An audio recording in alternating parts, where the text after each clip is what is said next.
the Columbia Basin Trust is withdrawing funding for environmental education programs.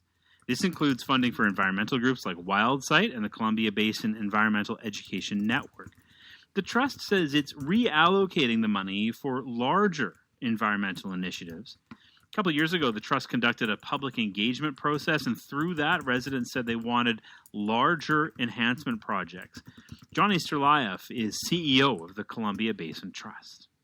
As we were talking to residents during that process to help shape a plan, they were really, really clear with the trust that they wanted to see our efforts focused on really larger scale, on the ground ecosystem enhancement projects when they talked about environmental priorities. So think about things like larger scale wetland reservation or land preservation or conservation that would really be expected to generate benefits for generations. So they were really clear that for the next 3 years, those 3 years coming to a conclusion at the end of 2023, that's where they wanted us to focus our environmental efforts. So our programming ultimately reflects that direction, and that means our board and the organization from time to time has to make difficult decisions.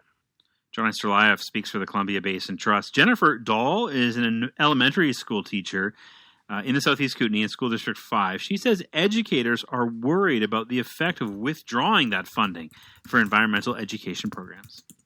If we take that funding away, those students are going to miss out on opportunities that they currently have and have had.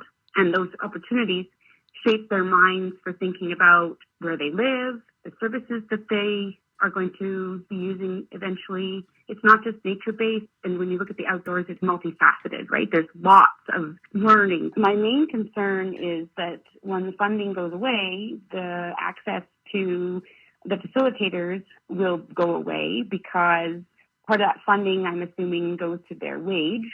Then teachers are going to have to, off the side of their desk, which means not during school hours, write grants, which takes a lot of time and knowledge. You have to be very good at it to find money to hire these facilitators that may have a higher fee that isn't supplemented by CBT money. That's Jennifer Dahl, an elementary teacher with School District 5 in the Southeast Kootenay. The Columbia Basin Trust is beginning the public consultation process again. It's hosting a number of open houses. The next one is tonight in Meadow Creek. Residents also have the option of attending Zoom meetings or filling out an online survey.